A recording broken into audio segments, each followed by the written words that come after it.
Hello, beautiful souls, and welcome back to Open Channel with Kate the Brave.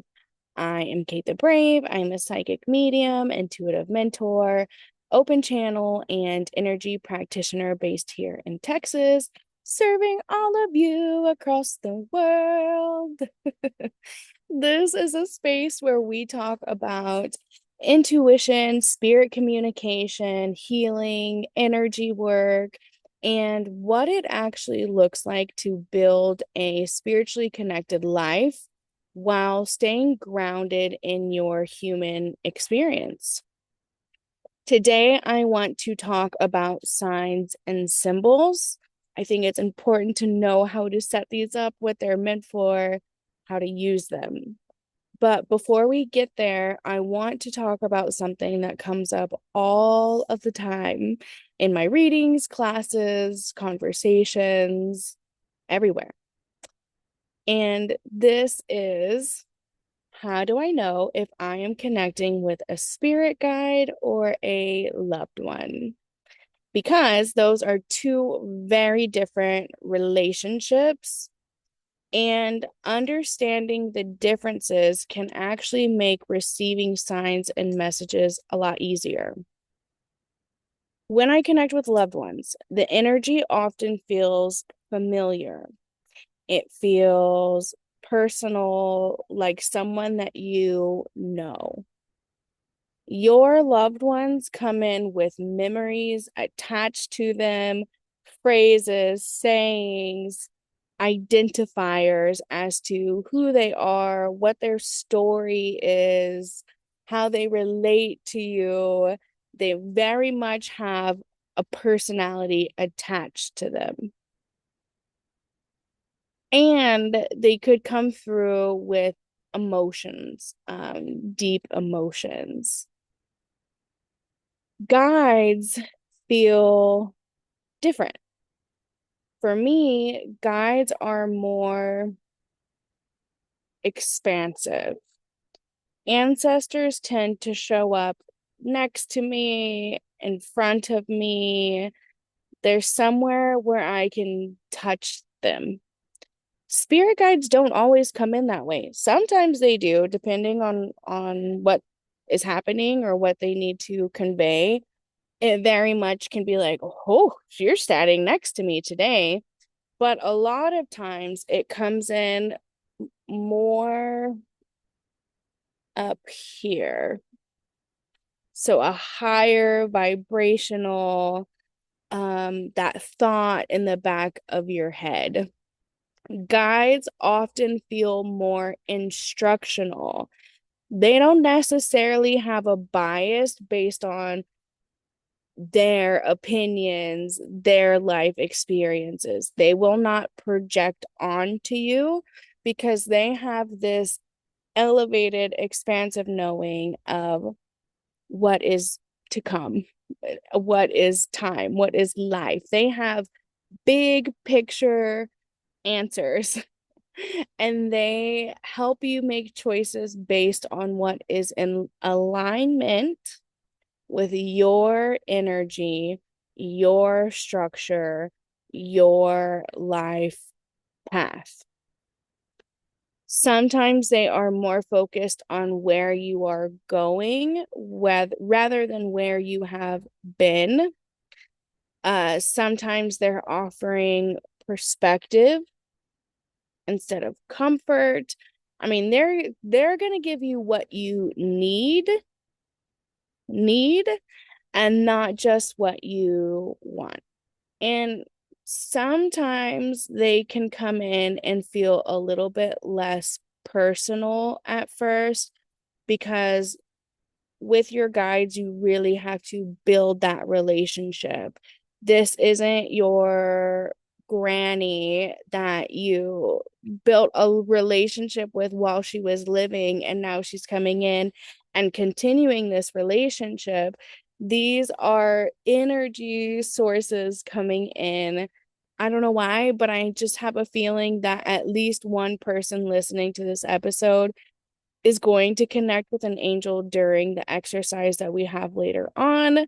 So I'm going to briefly mention them as well. Angels also feel very, very different. They're tall, the energy feels more encompassing.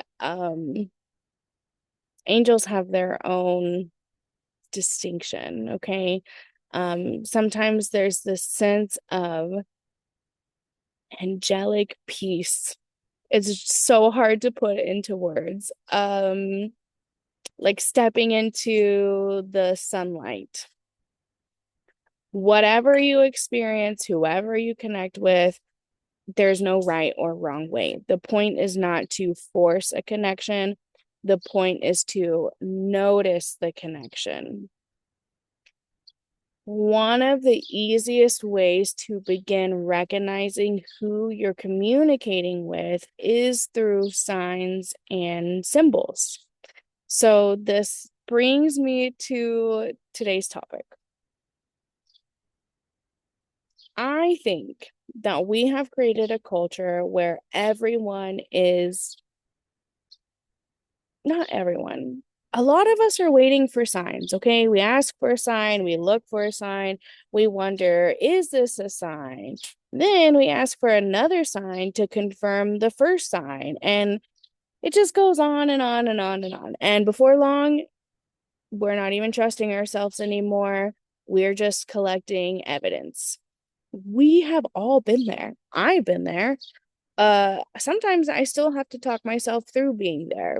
I think we all have been there, especially when we are developing our intuition. A lot of times when we're first recognizing, hey, this is my intuition, the reason why you have to recognize it in the first place is because there was a point in time where you were made to either not believe it, not trust it, second guess it. One of the biggest misconceptions is the belief that signs are supposed to happen to us, that we are passive participants. No, we're not. Spirit is not in charge of the entire conversation, and we are not simply waiting around hoping to receive a message. That's not how I've experienced intuition, especially not how I've experienced mediumship. And here is why.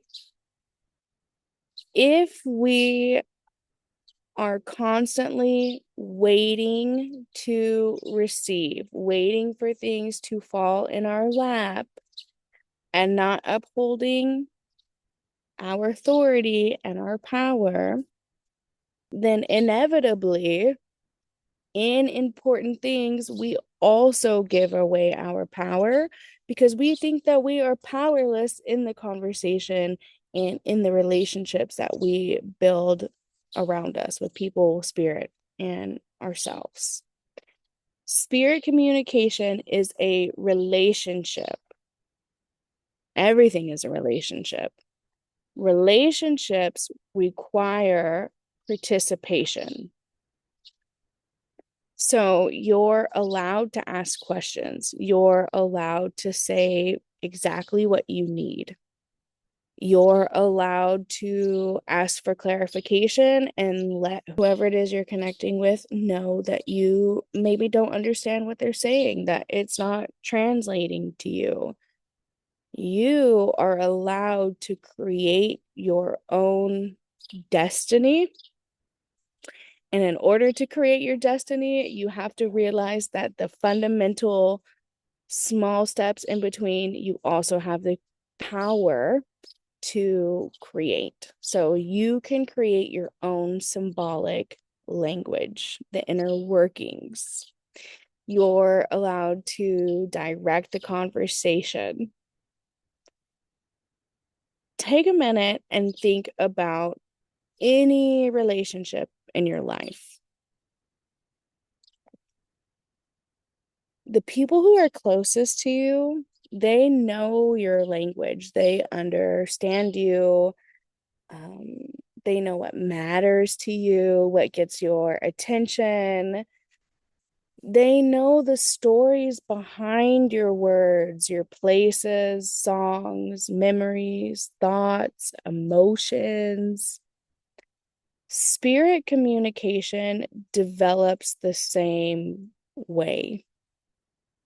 When I go on investigations with Night Owl, I try not to go in like a nosy neighbor who doesn't care to get to know the stories and the information of the people that are there. And it makes a difference. Whenever I go in and I'm open and I want to get to know the energies that are there and ask questions and find out about their lives, it's an easier communication. I get much more information. Thing is I have developed what the communication means to me. A feather, it doesn't mean the same to everyone. Some of us, it is angelic sometimes. Some of us, it is ancestral. Butterflies, cardinals, all of these typical, this is what is coming through for you, they each mean something different to every single person. The meaning comes from relationship, intention, experience, practice. This is why I am encouraging you today to establish your own symbols. Maybe a butterfly means hello. Maybe a hummingbird means it's time to move. Maybe there's a song that is playing for you again and again and again, and the lyrics matter or the title matters. Maybe it's a symbol that is relating to you. Maybe it is a symbol that is relating to a specific loved one. Not because those symbols are universally true, but because you've established your language, your glossary. I think this is where so much of the magic happens. It's not in waiting for spirit to guess what would mean something to you, but it is in actively participating in the conversation, saying what you need, asking what you want to know. People ask me all the time, how can I receive clearer signs? And honestly, one of the first things I usually tell them is to simplify their questions. Because sometimes we're asking questions that are so big, we wouldn't recognize the answer if it showed up. What is my purpose? What am I supposed to do next? Am I making the right decision? Should I change my entire life? Those are really big questions. Those are big questions. And sometimes the answer is something that doesn't even exist for you yet. Sometimes the answer is built later on, so there's no way that you would recognize it if it showed up for you. So what if instead you asked for one small thing, one clear symbol, one recognizable response? Clarity often comes from simplifying things. So before we finish today's episode, I actually want to give you an opportunity to try this for yourself. This is one of my favorite exercises. I actually learned it recently when I was in the audience of a medium, and she was talking to us about how anyone can connect to their loved ones. She asked us to imagine an empty chair sitting directly in front of us, and then she invited us to imagine a loved one stepping into that chair. So when she took us through this exercise, I immediately pictured my grandma.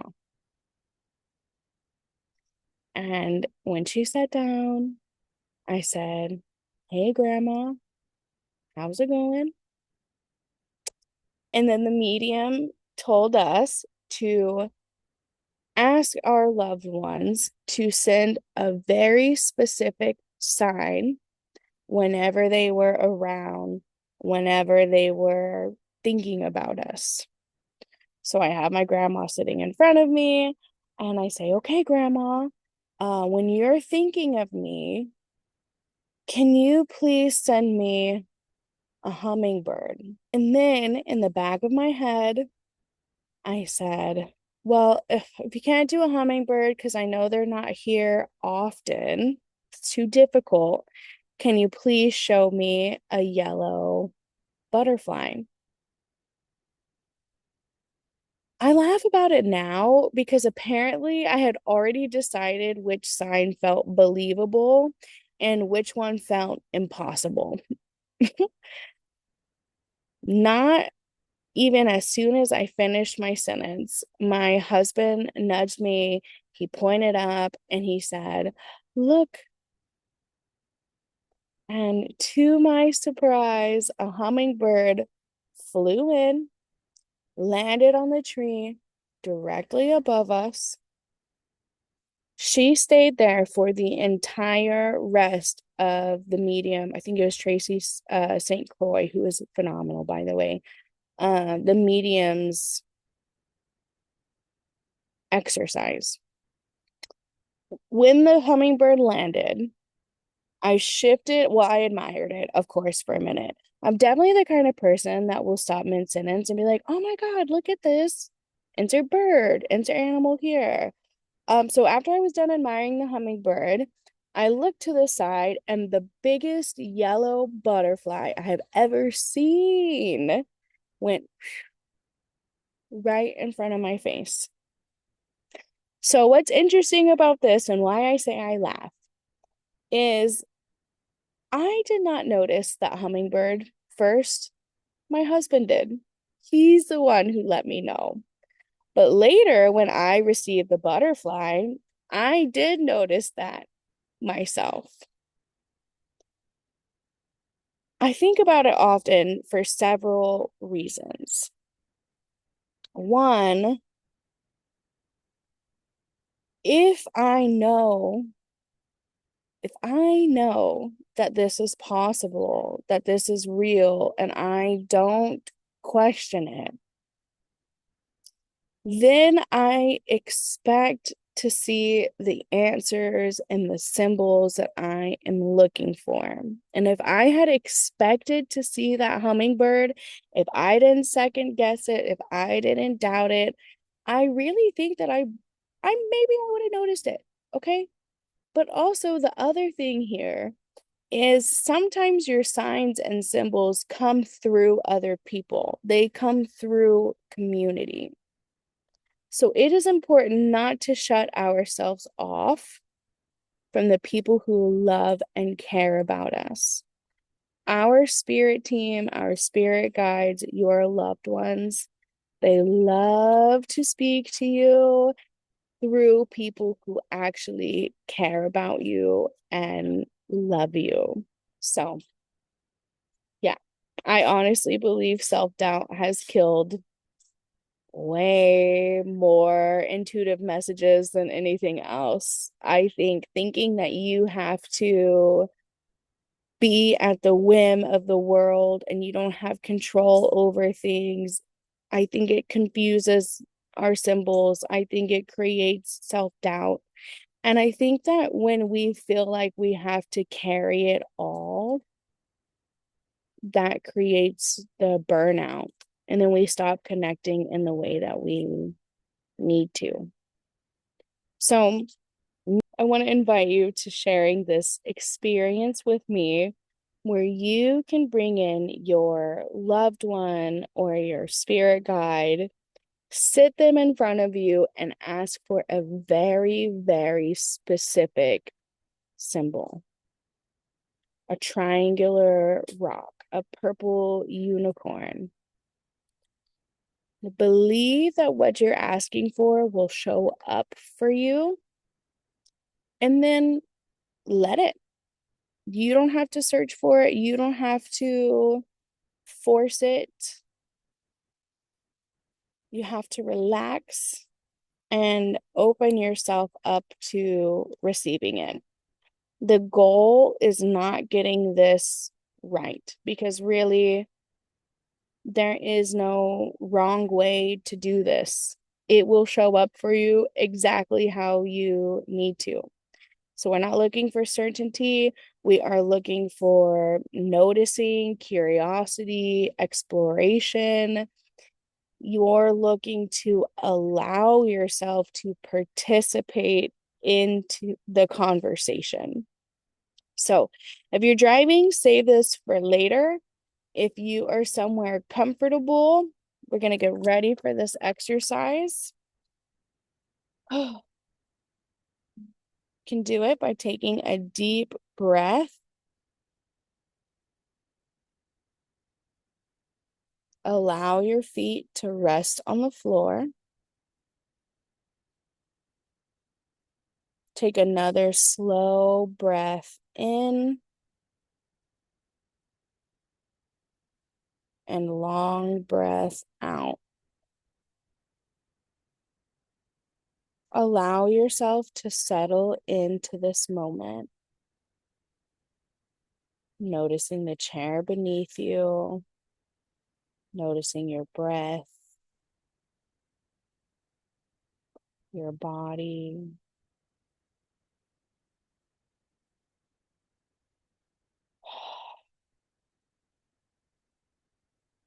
Now imagine an empty chair sitting in front of you.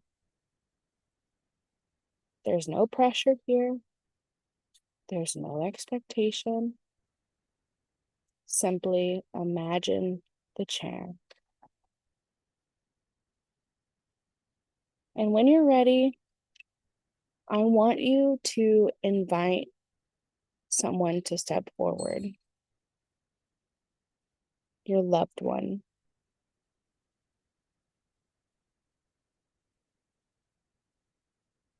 Take time to remember their laugh, their smile, the way that they looked at you.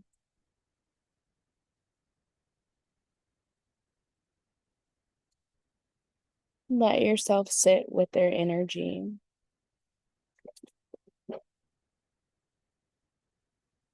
What does it feel like?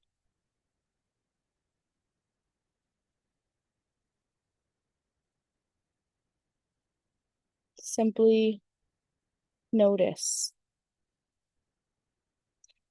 And then I want you to ask for a symbol from your loved one.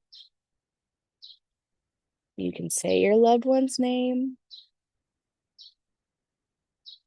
You can say, hey, whenever you're here, whenever you're thinking about me, can you please show me a insert symbol here?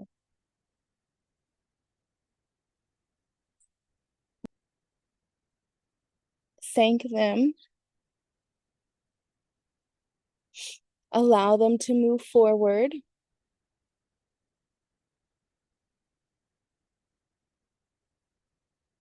Take a deep breath. Bring your awareness back into your body. We are going to reset.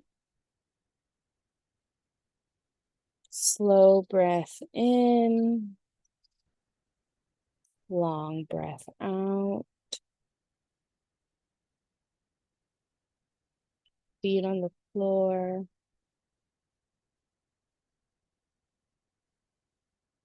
Bringing your awareness to the chair beneath you.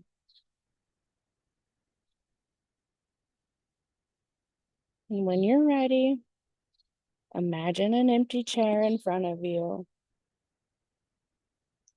And this time, ask one of your spirit guides to please step forward.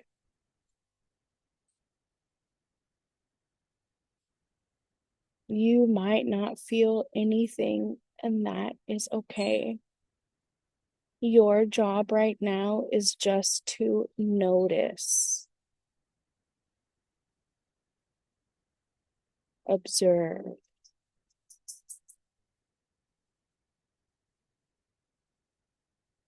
Remember, your spirit guides are here to help guide you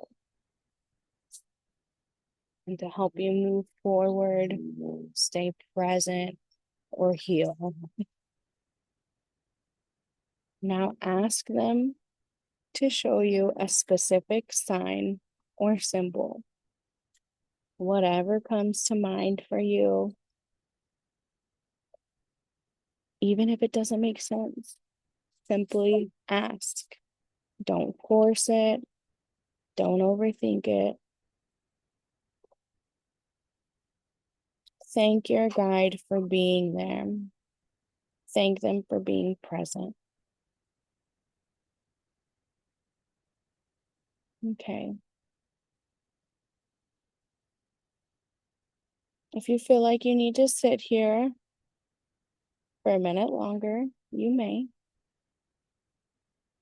When you're ready, let them know you are leaving. Close the door. Come back into your body. Notice your fingers, the room around you. Come back into this moment. And remember, you may notice something today. You may notice something this week. You may notice nothing at all. Every single one of those experiences is valid because the purpose of this exercise is not to spend the next week hunting for a sign. The purpose is to enter the conversation. Maybe the message here isn't to spend your life waiting for signs. Maybe the message is to build enough trust in yourself so that when a sign does arrive, you recognize it. And maybe the most important thing to remember is that you are not powerless in this lifetime. You are not powerless in this conversation. You are allowed to ask. You're allowed to clarify. And you're allowed to participate. Because intuition is not something that is happening to you. It is a relationship that you're learning how to have. And you got this. You are doing a good job. Thank you so much for spending this time with me today. Until next time, keep listening, keep exploring, keep trusting yourself. I would love to hear how this experience went with you. So feel free to comment. Please share this if you know anybody that would benefit from this message. I will see you in the next episode. Okay, love you. Bye.